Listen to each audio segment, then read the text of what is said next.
Now let us look at the handler. After the message is validated in the pre-bus, so the message is sent to through the bus, it goes to the queue and is received by the handler endpoint. Now let us see what does it do in the handler endpoint. The message is received by the handler add customer command. So the handler is invoked automatically and the message is handled here. As you can see, here also we are using the data packet and the plugins so that we are not tied to one bus.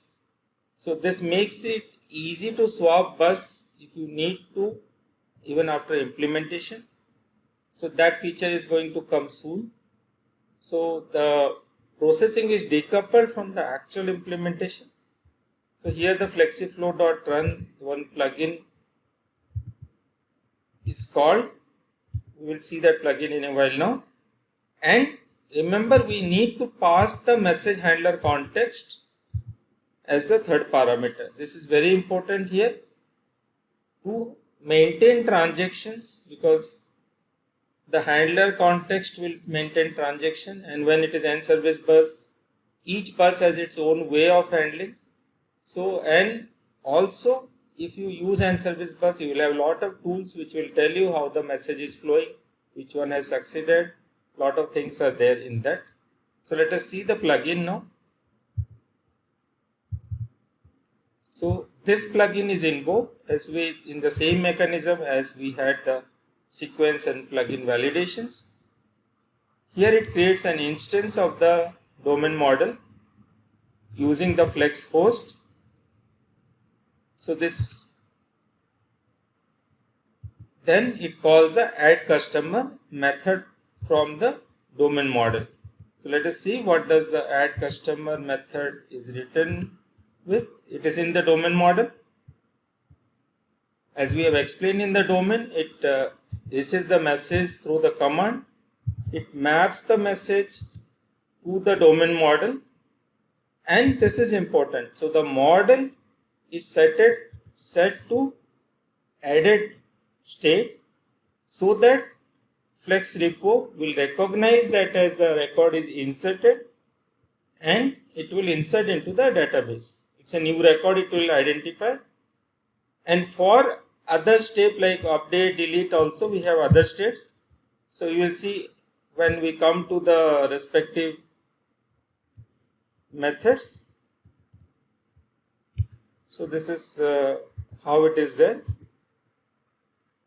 So now let us come back to the plugin. So it returns the model after processing or validating everything in the add customer. Then flex repo comes in place. It's a iFlex repository.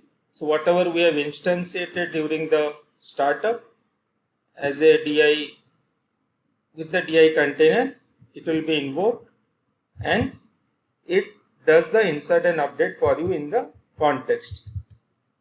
After that, we call the save async. So if you have multiple records like that, even it can handle multiple, you can do multiple inserted places it will be required. Since it is one record, we don't need that. And it saves into database and log it. After this, there are few more things I want to highlight here now. If you have more objects inside the customer, because this is just a simple fields we have created, there can be collections. Your own collection object may be there as a property.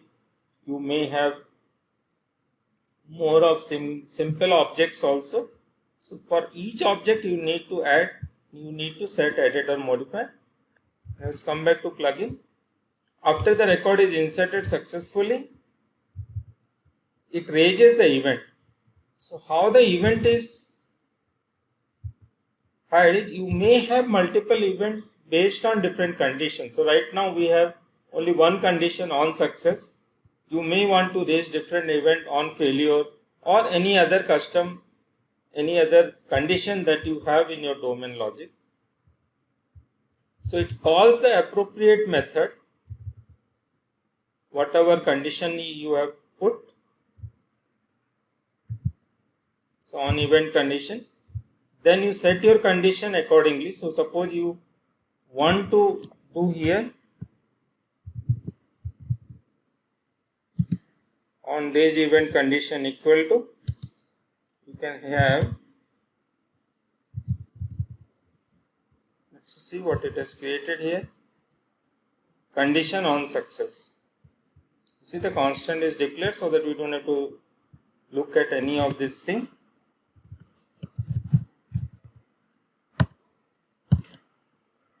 So we set the condition as default. So remember to do this one.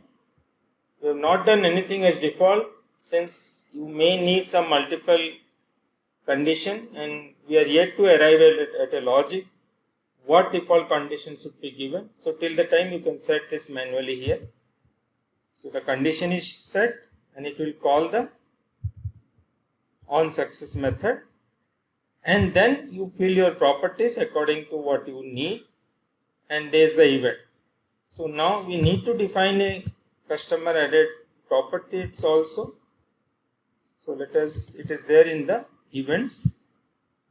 We need to assign a property. Let's give ID only.